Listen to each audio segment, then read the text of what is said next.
After my sister fled the country to escape her wedding, my parents set their sights on me, their long-lost younger daughter who'd only recently been found. They drugged me and Peter to force our hands, making sure what was done couldn't be undone. We were rushed into a wedding we didn't want.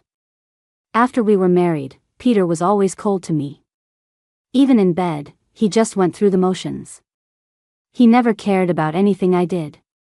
Even if I stayed out all night and was dropped off by another man the next morning, he wouldn't ask a single question. I was getting tired of it all. I wanted a divorce. When I put the divorce papers in front of him, a crack finally appeared on his usually unfazed expression. That night, he came home drunk. When I walked in, he was crouching on the floor in front of the dog's talking buttons. He looked up at me with a pitiful expression, then reached out and pressed a button. Sad. Sad. Peter got home very late tonight. He smelled of alcohol. He saw me waiting for him on the sofa in my pajamas and froze. His gaze lingered on me for a moment, the desire in his eyes swirling and growing stronger. He loosened his tie and said in a hoarse voice, "Wait for me." Then, he went into the bathroom. 10 minutes later, he came out, drying his hair with a towel, another towel wrapped low around his waist. A drop of water trickled down his neck, disappearing somewhere below. The atmosphere in the living room was just right. Dim lighting. A specially blended aromatherapy scent. Just like all the other times, he kissed my lips, my neck, and then my chest. We tumbled onto the sofa together.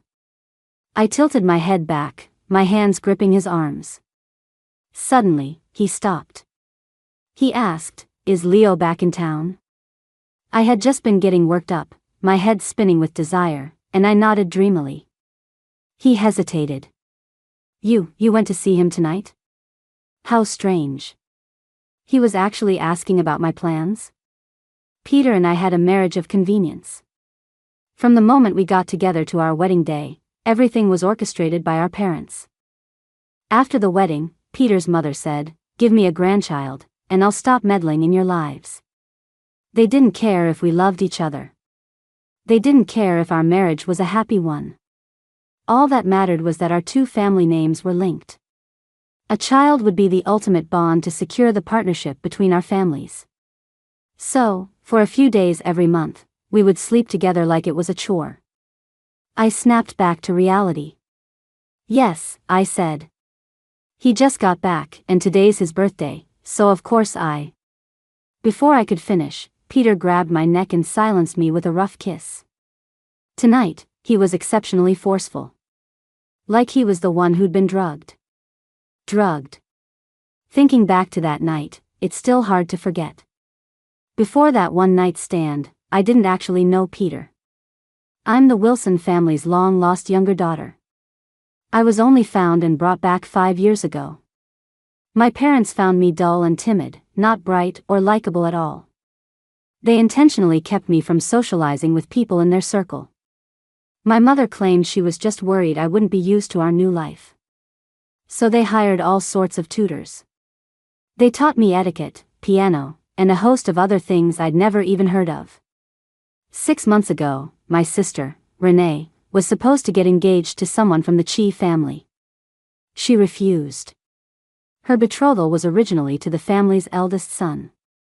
But after he died in an accident, the engagement fell to the second son, Peter. My sister fled the country overnight. My parents searched for a long time but couldn't find her. At their wits' end, they turned their attention to me. They officially announced my identity to the public. Then came that dinner party, where I drank a glass of spiked wine and ended up in bed with Peter.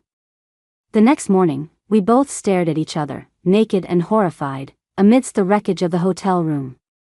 I clutched the blanket, completely bewildered. Peter's face was dark, like a volcano about to erupt. But he was still gentlemanly enough to have his assistant buy me a new set of clothes. As we left the hotel, one after the other, our figures were caught by paparazzi who had been staking out the place. That day's headline on Metro News read, #Chi and Wilson families announce union, blockbuster merger imminent #. With things having come to this, our parents rushed us into a wedding to stop the media frenzy. Looking at the marriage certificate in my hand, I didn't know what to feel. Marrying from one rich family into another, it didn't seem so bad. It just felt so sudden. Peter was a stranger to me. Besides his face, I knew absolutely nothing about him. A marriage like this. It felt like a joke. As I thought this, I sighed without realizing it. The man beside me stiffened, and his gaze darkened as he looked at me. He said, "Don't worry. It's just for show." Oh. So it was a fake marriage. I didn't say anything. I'm an introvert. I don't talk much even with people I know well, let alone a stranger. I had no objections to a fake marriage. The annoying part was that Peter's mother was desperate for a grandchild. While Peter managed to keep me from having to see her, he couldn't stop my own mom from seeing me. She brought it up every 3 days, nagging me relentlessly. My ears were ringing from it. So, I thought, why not just give them what they want and have a baby? I went to Peter and got straight to the point. "Can we have a baby?" He stared at me, stunned, for a long moment. His brows slowly furrowed, as if to say, "Are you serious?" I wanted to get it over with, so I explained briefly, "If we have a child, your mom and my mom will stop nagging us. It would make things easier for both of us." Afraid he'd say no, my voice grew softer. "What do you think?" He closed the file he was holding. After a few seconds of silence, he asked, "Are you sure?" "I'm sure." "Okay." The next day, I woke up in our bedroom. The housekeeper knocked on the door. "Ma'am, the master asked me to make you some congee. Would you like some now?" I ruffled my hair. My voice was a little hoarse when I replied, "Yes, please." On the dining table was a medicinal congee, easy on the stomach. My health isn't great. For the 6 months we'd been married, all my meals had been specially planned by a private nutritionist. Peter was always like that. Though he was cold on the surface and didn't like me, he was still thoughtful and meticulous, fulfilling his duties as a husband. This, I figured, must be the kind of upbringing you get in a wealthy family. And my upbringing taught me to never be impolite. And to never waste a single bite of food. After eating my fill, I collapsed onto the sofa and binged a TV show. Before I knew it, the sun had set. My phone rang. "Mandy, a new bar just opened downtown. Want to come out for a drink tonight?" It was Mia, Leo's sister. When I first came back to my family, no one in their social circle really liked me. Only Mia was willing to be my friend. It was because of her that I met Leo and we all became good friends. I glanced at the time. On weekdays, Peter usually got home around 9. He'd be back soon. I hesitated, about to refuse. But Mia said, "My brother's only back for a little while, shouldn't we hang out more? Don't you get bored staying at home all day? Besides, Peter wouldn't care what I did. And I had my period today, so I didn't have to perform my duties." So I nodded. "Okay." Mia laughed. "Great. I'll have my brother come pick you up." When Leo arrived, I was standing by the road wrapped in a heavy coat. He got out of the car to open the door for me. He turned up the heat and asked, "Why didn't you wait for me to call before coming down?" I sniffled. "I didn't want to make you wait." His expression softened. "You wouldn't have." As the car warmed up, I took off my scarf. While we were stopped at a red light, Leo glanced over at me. He froze for a second, a hint of disappointment in his eyes. He quickly composed himself and asked, "How's married life treating you?" I answered honestly, "It's good. Sounds like you and Peter are getting along well." "Yeah, he's a good person." Leo let out a dry laugh. "Only you would describe someone like that." The car stopped in front of the bar. But Leo didn't seem to be getting out. I leaned over. "What's wrong?" The curve of his lips seemed forced. "Something came up with work that I have to deal with. You guys go have fun. Call me when you're ready to leave, and I'll come get you." I didn't press him. I just nodded. Okay. Inside the bar, a waiter led me upstairs. Mia was sitting on the rooftop terrace.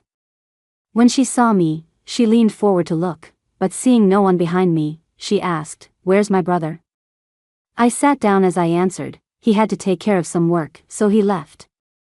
Mia didn't seem to care what I said. She just stared at my neck, her face a mask of gleeful gossip. "Whoa. You and Peter, things are getting intense. Didn't you say you two were just putting on a show, that it was a fake marriage?" I then remembered last night's battle. I laughed awkwardly and, in a futile attempt to hide the evidence, put my scarf back on. I explained, it was like that before. But now, we're planning on having a baby. Mia's jaw dropped. It took her 3 seconds to recover. She downed the drink in front of her and muttered, "It's over. My brother's completely out of the running now." I didn't quite hear her and leaned closer. "What did you say?" She threw an arm around my neck and pinched my cheek. "I said you have to keep me company tonight. Don't you dare forget your best friend just because you have a husband. We're the best, you and me. Got it, little Mandy?" I smiled. Got it.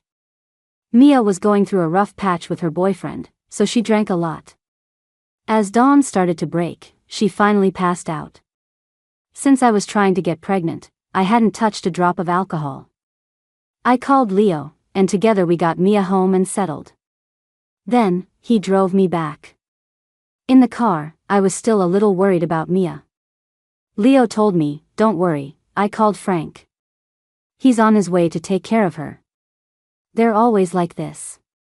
They've been fighting and making up since high school. Their relationship is like a world war. You don't need to worry, they'll be fine in a few days." I smiled. That's nice, in a way. So much passion. I really envied Mia. She was optimistic, outgoing, and enthusiastic. She would love someone with all her heart. And she was willing to befriend an unpopular girl like me. Whether it was love or friendship, she seemed to have an endless supply of energy. These were things I had never experienced. Leo looked at me and asked curiously, "What's it like, being with Peter?" I thought about it carefully. I answered honestly, "It's very quiet. Most of the time, we're just doing our own thing. He's very busy. I don't really have much to do. So most of the time, I'm just spacing out. We've never argued, never fought. Not even the silent treatment. Usually, I say something, and he replies. Never crossing a line, but never getting close either." Leo lowered his gaze. "That sounds nice, too. Is it? I don't know. I've seen couples who are at each other's throats, and I've seen couples who are inseparable. But I don't think I've ever seen a couple like us." I shrugged and didn't say anything. Leo asked again, "Didn't Peter call you tonight? It's almost morning. You stayed out all night. Won't he be upset with you?" I felt a bit awkward. I couldn't just come out and say Peter didn't care about me, could I? I had my pride. So, I made up an excuse. He's very understanding. Afraid he wouldn't believe me, I even nodded solemnly. The car stopped in front of the villa. Leo looked at me quietly for a long time. He whispered, "Are you happy?" I didn't hesitate. Of course. Happy, I guess. He smiled. That's good. Opening the door to the house, I jumped. Our housekeeper, Mrs. Chen, seemed to appear out of nowhere. "Ma'am, you're back." The man on the sofa had his back to me. I hesitated for a moment. I figured I should at least say something in a situation like this. So I walked around to face him. "You're up early." Peter looked at me. His usually cold eyes seemed to hold a flicker of emotion. 2 dark circles were starkly visible under his eyes. A bit of stubble was showing. My heart sank. Did something happen at the company? Otherwise, why would a man as meticulous as Peter not have shaved last night? I debated whether to comfort him but decided it was better not to pry. As I stood there awkwardly, Peter got up and started walking toward the door. Mrs. Chen followed him, asking, "Sir, you've been up all night.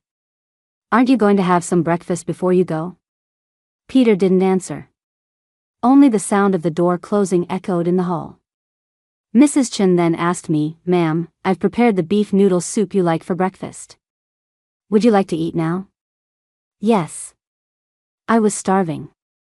10 minutes later, the beef noodle soup was placed in front of me, along with a cup of hangover remedy tea. As I ate, I asked, "Was he really up all night?" Mrs. Chen nodded. "Yes, ma'am. He sat in the living room the entire night." I was surprised. "What? Why?" Mrs. Chen whispered, "He seemed to be in a bad mood. Couldn't sleep." "I see. It must be that something really did happen at the company." But with Peter's abilities, I was sure he could handle it.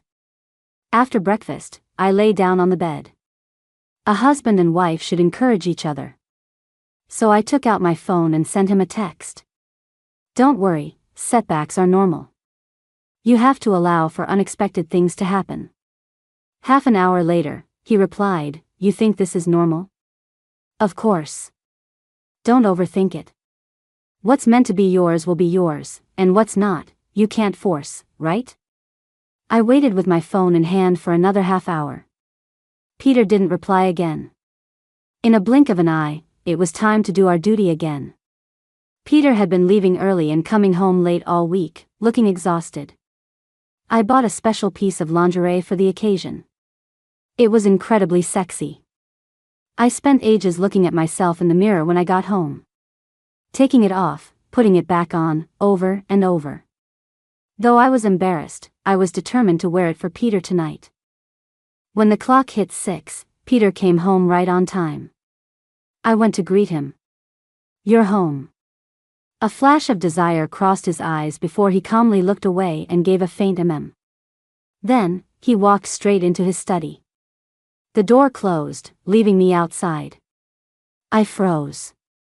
I tugged at my outfit, feeling a wave of shame. What was wrong with him? Was he still upset? I gathered my courage and knocked on the door. "Peter, don't just bottle it up. If you're really in a bad mood, we could talk." Before I could finish my sentence, Peter opened the door. He looked down at me. "Talk about what?" I bit my lip, gathering my thoughts. "Well, sometimes it's okay if things don't work out. It doesn't mean you're any less capable than anyone else. You should learn to accept it." The composure on his face, which usually wouldn't crack even if a mountain crumbled before him, was slowly disintegrating. His brow furrowed.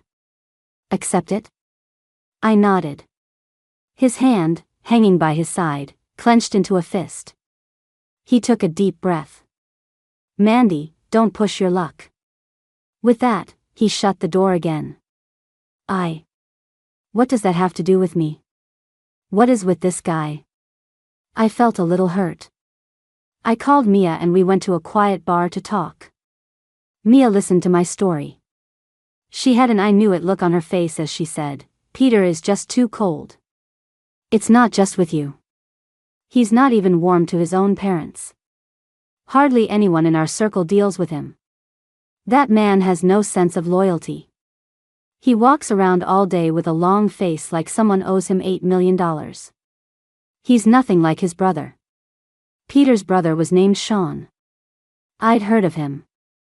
A genius taken too soon, he died in a car crash at 26. He was gentle, refined, and tactful. He'd been raised as the heir and excelled at almost everything. Even now, Peter's parents were always comparing him to Sean. They were never satisfied. It seemed no matter how hard Peter worked, in their eyes, he could never measure up to Sean. Sometimes I felt like Peter wasn't their son. He was just a substitute, a tool for continuing the family line. In that way, he was a lot like me. I couldn't help but defend him. He's actually a very good person. He might be a little cold and quiet, but he can be really gentle sometimes. And he has a great memory. He always remembered things I told him, just once. Like how I love beef noodle soup. Or how I have a sensitive stomach, so the house is always stocked with stomach medicine, various supplements, and medicinal meals. He remembered I don't like to go shopping. So every season, he has the latest jewelry and accessories sent directly to me. My closets are full of clothes and shoes, replaced season after season. I can't possibly wear them all. I told him not to be so wasteful. But he said, you can choose not to wear them, but you can't not have them. He said something similar before our wedding. It was Valentine's Day. We were having dinner together, and he produced a small, exquisite box and handed it to me. I opened it to find a diamond ring. It looked very expensive. I wanted to refuse. I told him I wasn't used to wearing things like that. He didn't look at me, just said coolly, you don't have to wear it, but I have to buy it. After that, I didn't say anything more. I just marveled at how well-mannered he was. To be manipulated into a marriage like this and still be willing to maintain a basic level of decency. Mia gave me a helpless look. He treats you like that, and you're still defending him. But I'm just telling the truth. It's like when other people say things about me, and you defend me. Because you can see the good in me. And I can see the good in Peter. Later that evening, Mia's boyfriend came to pick her up. They were so affectionate with each other, it made me envious. On the way home, I stared out the window, lost in thought. Teenagers in school uniforms laughed and chased each other down the street. A young couple pushed a stroller while walking their dog. An elderly couple walked hand in hand under the streetlights. Suddenly, I wanted to end this marriage. I may have a lot of flaws, but there's one thing I'm good at, being decisive. When I handed the divorce papers to Peter, he froze. His breathing quickened. A crack finally appeared on his usually unfazed expression. He tugged at his tie in frustration. Then he asked, why? I don't care. I assumed he meant he didn't care about our sham of a marriage. Didn't care about our relationship that seemed so close yet was miles apart. I said, but I do. Before, I had no expectations for marriage. Since I couldn't choose for myself, I felt that it didn't matter who I ended up with. Later, I started to want to build a real life with Peter. Once I had that thought, I started to become very strange. I began to fantasize about what a normal couple was like. What a normal husband and wife were like. I started to hope for love in my marriage. I hoped Peter would pay more attention to me. I hoped we wouldn't be such strangers to each other. But I don't have a very likable personality. I can't say sweet things. I'm dull and slow to warm up. I want to get closer, but I don't dare. Because I know my courage is so fragile that if he rejects me just once, I'll never have the nerve to try again. And so, I became anxious, constantly worrying about losing something I never really had. I hate feeling this way. After a long silence, Peter picked up the divorce papers from the table and looked at them for a few seconds. He said, we'll split the assets 50-50. I'll have a new agreement drawn up for you. I instinctively refused. You don't have to. I don't have anything valuable to my name. Everything of Peter's has nothing to do with me. Why should I take half of his assets? Peter stood up. We were husband and wife, after all. Peter invited both sets of parents to dinner, intending to break the news to them ahead of time to avoid trouble later. Before we got out of the car, he instructed me, don't say anything in there. I'll handle it. I nodded slightly. In the private dining room, our parents were enjoying their meal. Peter spoke up out of the blue, I'm planning to get a divorce. The table fell silent. Peter's mother was the first to speak. Are you insane? You want a divorce after only 6 months? Do you think marriage is a joke? Peter's father's face was grim. My mom tried to smooth things over. Did Mandy do something wrong? Husbands and wives have to be patient with each other. You know, Mandy was adopted by those kinds of people, so her character is naturally. Peter frowned, cutting her off. This has nothing to do with her. It's me. I want the divorce. You all think you're so superior. Don't tell me you can't understand plain English. My parents' faces changed instantly. But out of a sense of decorum, they held their tongues. Peter's father grabbed a ceramic chopstick rest from the table and threw it at Peter. You worthless son. Why couldn't it have been you who died instead? The porcelain object grazed Peter's forehead. Bright red blood began to trickle down. I never thought Peter's father would say something like that, let alone get violent. I was startled and jumped up, my heart aching as I went to check Peter's wound. He pressed my hand down, murmuring, "I'm fine." He was lying. He was clearly in pain, and his eyes were red. I stepped in front of him and said angrily, "Why would you say something like that? Isn't Peter your son? Does it make you happy to see him suffer?" My mom frowned and snapped, "Shut up." The dinner ended on a sour note. I went home with my parents. The moment we walked in the door, my mom, still fuming, turned and started yelling at me. "How many times did I tell you? This marriage is important. It affects both of our company's futures. You can't learn anything right. It's one thing to be slow, but how can you not even handle being a wife? You've disappointed me so much." I stood in the doorway, looking at my furious mother. I asked softly, "Mom, have I disappointed you again?" But no one ever taught me how to be a proper daughter. She was speechless. I got lost when I was 6 and was taken by human traffickers. My early childhood is a blur. I only remember being passed between several families. I ran away when I was 12 and met my adoptive parents. They were very old. And very poor. They were always hunched over, pushing a tricycle cart selling wonton soup. One bowl cost less than $1. They had to be out on the street by 4 in the morning.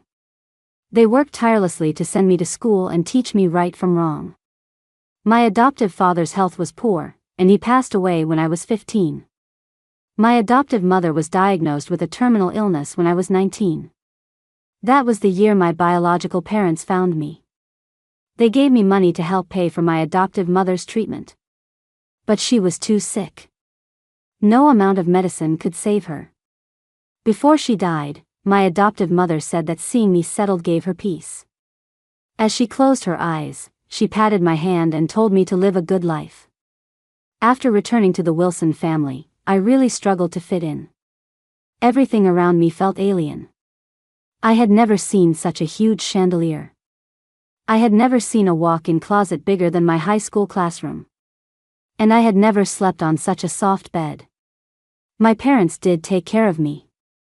But they weren't close. I could understand. We hadn't seen each other in over a decade, of course we'd be strangers. I could also understand that I wasn't like my sister, smart, lively, beautiful, and loved by everyone. I tried hard, but my mother's eyes always held a look of disappointment. I thought she was just disappointed that I was a slow learner. So I worked desperately hard, trying to win her approval. It's only now that I understand. The real source of her disappointment was me, as a person. I could never become the daughter she wanted. My past was a stain in her eyes. My adoptive parents, to her, were people who were beneath her. My thoughts returned to the present. My dad cleared his throat. "All right, let's not talk about disappointment in a family. Mandy, you didn't get to eat much just now, did you? I'll have the housekeeper make you some pasta." "I don't eat pasta. I hate the taste." My dad was taken aback. "Then how about some milk to tide you over?" "I'm allergic to milk. Every time I drink it, I start to itch." My mom frowned. "Allergic? How come you've never mentioned that?" I smiled faintly. "See? You're not a very good mother either. Compared to my old mom, you don't even come close. So I'm disappointed in you, too." Then, I turned to my dad. "And you?" Before they could react, I turned and walked out of the Wilson house. I tried calling Peter, but he didn't pick up. I went home to look for him, but he wasn't there. I sent him a text. "Are you okay?" He didn't reply. A few minutes later, I sent another one. "Make sure you clean that cut." He didn't reply to that either. That afternoon, Mia called me. She said Leo was leaving the country and asked if I wanted to go see him off. "So soon? Isn't he going to stay for the holidays?" Mia said, "My brother's swamped with work over there. You know how it is, can't keep a grown man home." I smiled and asked for the address. The three of us had a meal together. During the meal, the smell of the beef broth made me feel incredibly nauseous.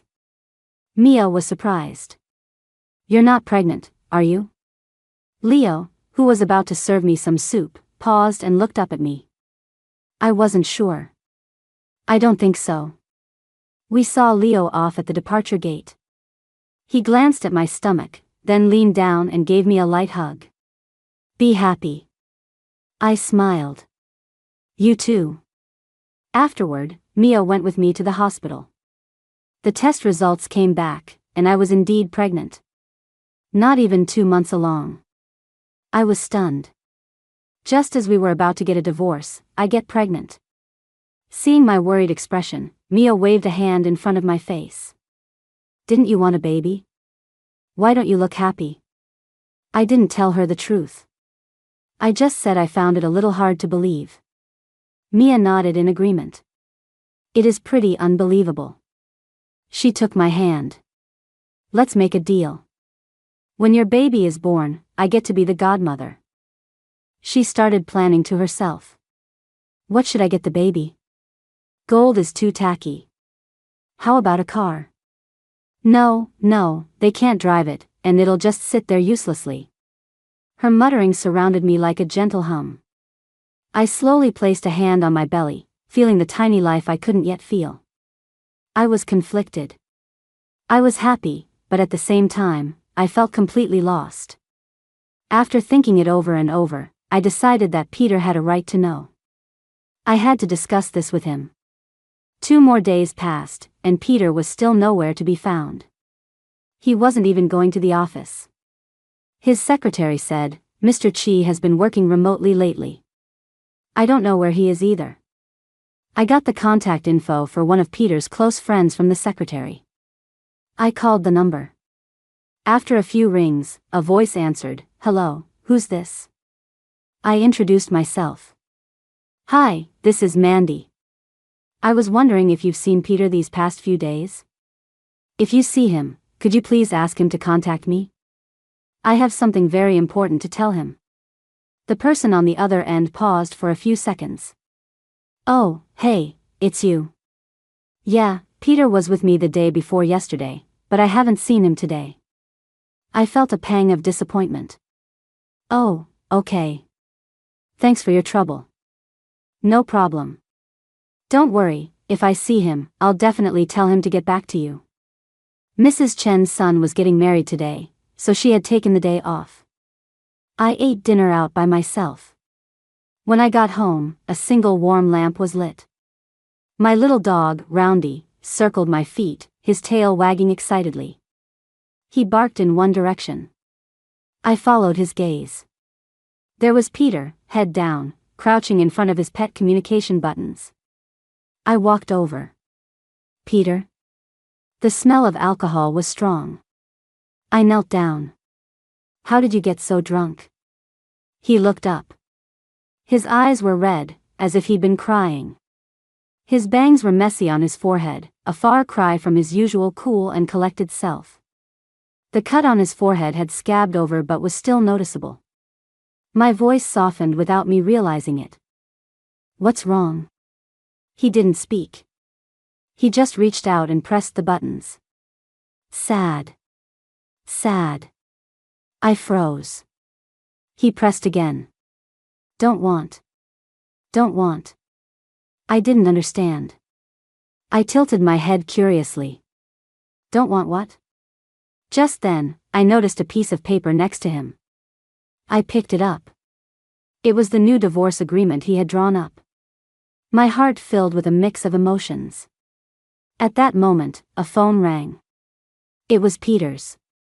The caller ID said Sam, his best friend. I answered it. I was about to tell him that Peter was home. But before I could speak, I was hit with a barrage of words. Dude, you finally answered your phone. Where the hell did you go? Mandy's been looking for you.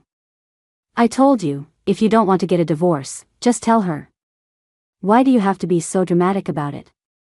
Are the 3 words, I love you, that hard to say? I really don't get you. Just then, the sound of the pet communicator came again. Love you. Love you. Sam was stunned. What was that? I snapped back to my senses and quickly explained, oh, sorry. Peter's drunk. The other end went completely silent. I ended the call and met Peter's gaze. Roundy came over to join the fun. Daddy. Mommy. Eat. Eat. The first ray of morning sun streamed into the bedroom. The hand resting on my waist stirred. After 3 seconds of silence, Peter shot up. I opened my eyes. Morning. His memory was hazy, his face grave. Last night. After an internal struggle, he chose to apologize. Sorry, I was drunk. I was confused. It took me a few seconds to understand what he meant. He probably thought something had happened between us last night. Getting back into bed together while in the middle of a divorce. It did sound pretty bizarre. I sat up, carefully smoothing my hair to maintain some dignity, and changed the subject. Are you hungry? Mrs. Chen was off yesterday. She won't be back until this afternoon. He was surprised by my reaction but quickly accepted it. He nodded. Oh, okay. I'll go make breakfast. With that, he slipped on his slippers and walked out of the bedroom like a puppet. 20 minutes later, he knocked on the door. It's ready. It was beef noodle soup, my favorite. A glass of warm water was next to it. I had casually placed the divorce papers in the most conspicuous spot last night. Throughout breakfast, Peter's brow remained furrowed. I picked up the papers. About this. He cut me off. Take a look.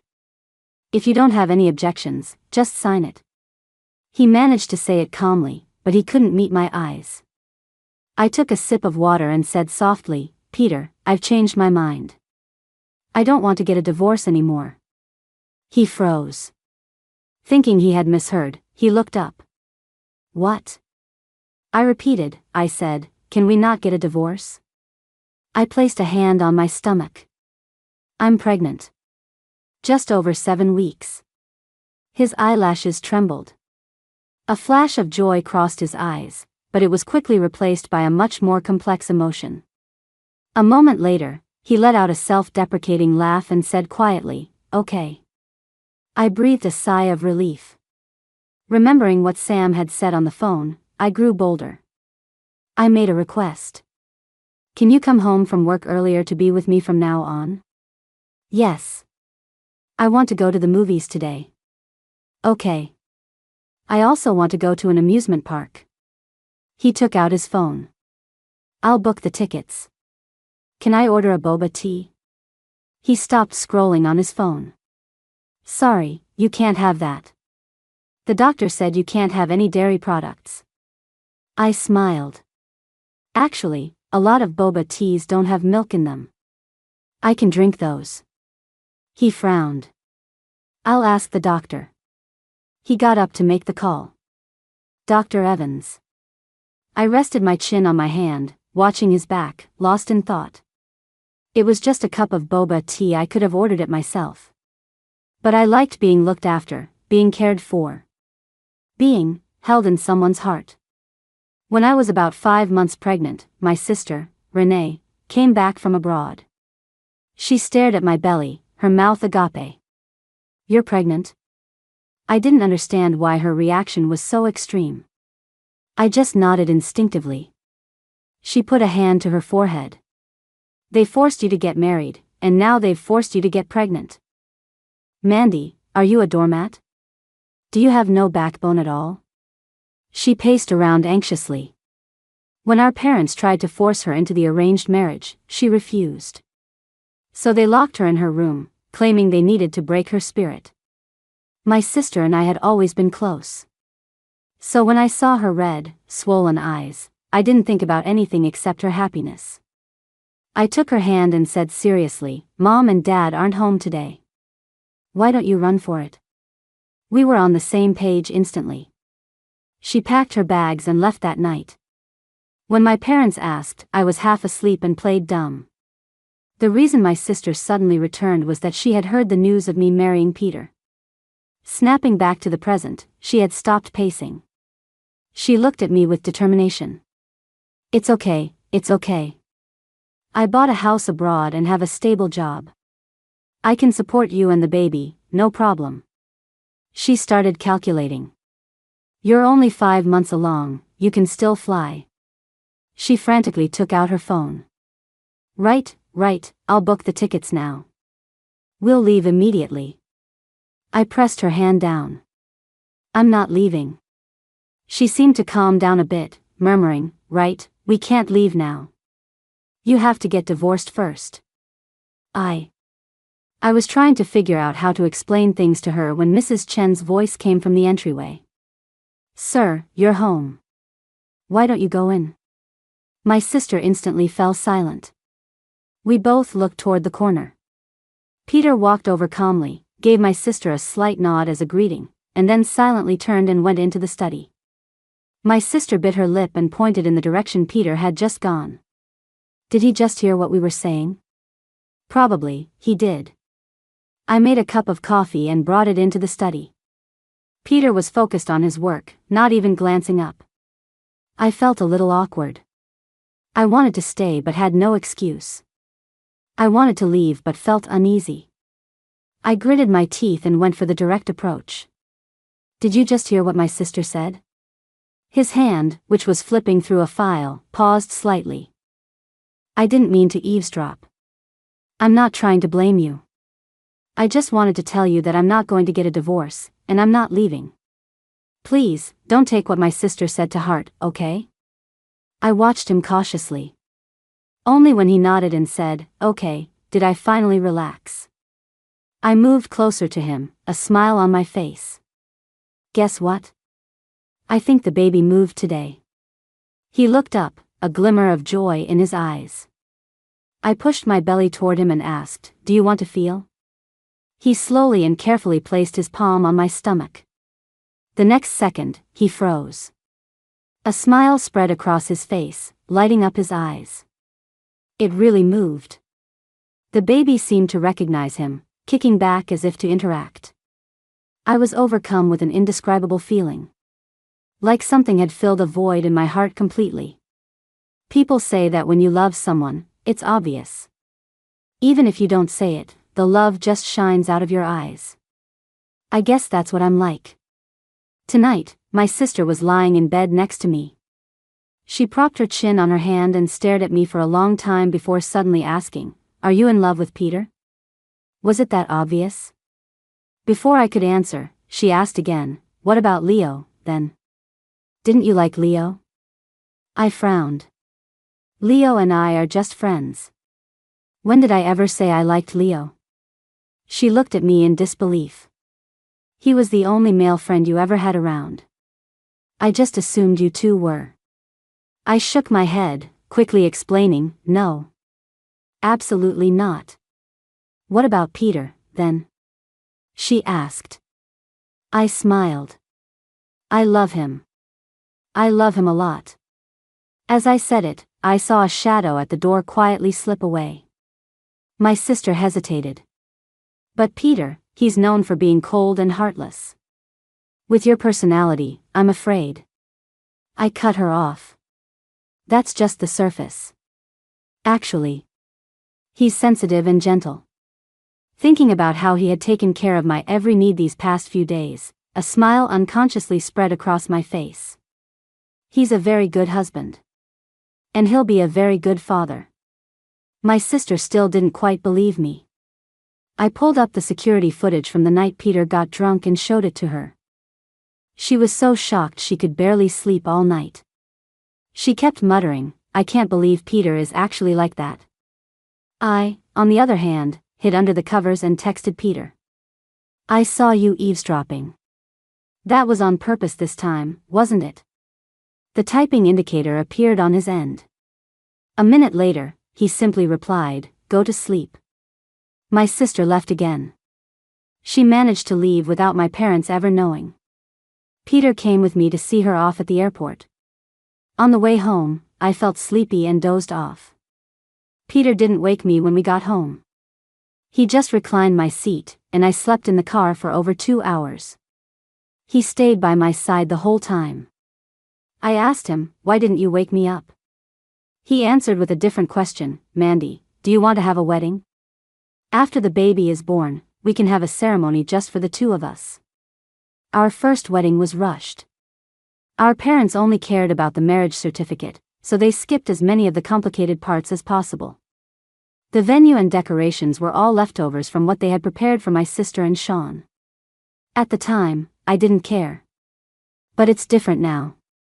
After all, who wouldn't want to have a romantic wedding with the person they love, one that belongs only to them?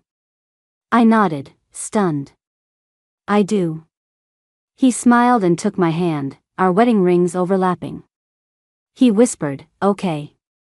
A year later, we held a second wedding ceremony in a church abroad. Peter planned the entire thing himself.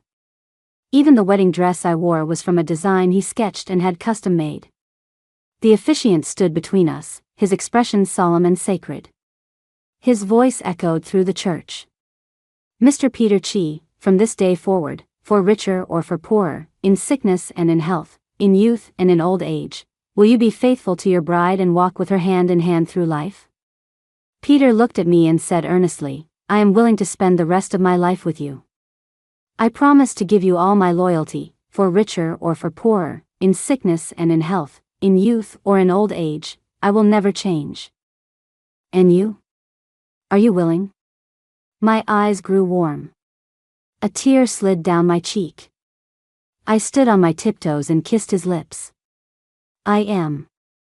Epilogue. Peter had never thought about getting married, let alone marrying his brother's fiancée. He refused without hesitation, losing his temper with his parents for the first time. He cut off contact for a month. It wasn't until the Wilson family was hosting a party to formally introduce their younger daughter that he was forced to reconnect. He was invited. He didn't want to go, but his mother called him, her tone uncharacteristically soft. The two families were old friends and had numerous business dealings. Fine. He would go. He just didn't expect that this one compromise would lead to such an accident. He and Mandy woke up in the same bed and were photographed leaving. He knew it was his parents' scheme. Another argument erupted. But after the argument, he had to consider the girl's situation. He knew Mandy. They had been at the same university, in different years. He had only seen her a few times from a distance. He'd heard from Sam that she had a tough lot, that even after returning home, she wasn't particularly cherished. Peter thought, if something like this happened and he refused to marry her, what would happen to Mandy? So, he gave in. Forced by their parents, they spent half a month together. He started to develop feelings for her. He even started to feel a glimmer of hope for marriage. At the wedding, nothing belonged to him. Except for the girl in front of him. She was completely his. After the wedding, Mandy got a puppy. She often talked to the puppy. She placed a lot of buttons around the house, explaining to Peter that they were pet communication devices. She tilted her head up, asking cautiously, "Will having these here bother you?" "No." "Oh, good." The once cold and empty house finally had some life in it. She seemed to love the puppy more than anyone. Peter moved his workspace from the study to the living room, his gaze constantly drawn to the pair, one big and one small. Mandy noticed and looked at him, flustered. "Am I bothering you?" Peter snapped back to reality, the tips of his ears burning. He cleared his throat. "No." Mandy smiled, revealing a pair of small dimples. He looked down, not daring to look at her anymore. In the second month of their marriage, their relationship had softened considerably. Mandy was no longer overly polite. Being together was no longer as awkward as before. She even taught the puppy to call her mommy and him daddy. Daddy. It was his first time being a father. The puppy would bark at her, its tail wagging like a propeller. She would smile, her eyes crinkling, and give the puppy a treat. He thought it was a bit childish, but very cute. She was cute. The puppy was cute too. Peter started to unconsciously imitate her. When she wasn't around, he would also try talking to the puppy. He even started calling himself daddy in front of the dog. One afternoon, Mandy fell asleep on the sofa. Sunlight streamed in through the window, blanketing her in warmth. And there he was, crouching on the floor with a piece of duck jerky. The puppy pressed a button. Daddy. Daddy. Love you. Love you. Peter couldn't quite describe the feeling. But he knew he wanted to live out his life, happily, with Mandy. But it seemed her heart belonged to someone else. While out with Sam, he overheard news about Leo. Sam suddenly remembered something and clapped him on the shoulder. You know they used to be a couple, right? Peter was silent. A moment later, he stood up. What happened in the past has nothing to do with now. Though that's what he told himself, his mind was a mess. His heart ached with an unfamiliar sourness. He, who never smoked, lit up a cigarette for the first time. Leo, the son of the Liu family. Gentle, considerate, a good man, indeed. It was just a shame that because of what happened, she was forced to be tied to him instead. To avoid annoying Mandy, Peter tried his best to keep his distance. They returned to being parallel lines that never intersected. Until one day. It was an ordinary afternoon. He had just finished a meeting and was reviewing a contract. Mandy, out of the blue, came to his office. She dropped a bombshell. Can we have a baby? Peter thought he was going crazy from overwork. It took him a long time to process it. Looking into Mandy's expectant and timid eyes, he nodded, trying to sound composed. I suppose so. The days passed one by one. It seemed things were improving again. Peter grew more and more accustomed to Mandy's presence. Everything in the house carried her scent. He loved coming home from work every day and seeing her lounging on the sofa. A workaholic had started to punch out on time every day. 9 o'clock. Peter saw Mandy get into Leo's car. And then, she didn't come home all night. He couldn't sleep. He sat in the living room all night. He felt like Mandy was provoking him. Mandy had said, "Don't worry, setbacks are normal. You have to allow for unexpected things to happen. Sometimes it's okay if things don't work out. It doesn't mean you're any less capable than anyone else. You should learn to accept it." Failure? Who had he lost to? Leo? It really seemed that way. Forget it. Her life wasn't easy either. But then she wanted to divorce him. Peter wanted to save their marriage, but he didn't know where to start. After much deliberation, all he could manage was, we'll split the assets 50-50. Forget it. If she wanted a divorce, he should respect her wishes. Later, many years after, they talked about the misunderstanding. Mandy was furious. How could you also think I liked Leo? We were married. Shouldn't you have asked me? You had the right to confront me. She was right. But back then, Peter didn't dare. It was all a scheme from the start. He thought it was all about benefits, with no real feelings involved. Who knew that later? Mandy stood with her hands on her hips. If I hadn't found out I was pregnant, we definitely would have gotten divorced. That was way too close. Peter smiled and pinched her cheek. Our daughter is our hero. When she gets home from school, I'll treat her to something special. She pouted playfully. What about me? No treat for me? What do you want? I want boba tea. No, it's not good for you. Just this once. Fine. A hot one. She planted a quick kiss on his cheek. Deal. And for all the years that followed, they lived happily ever after.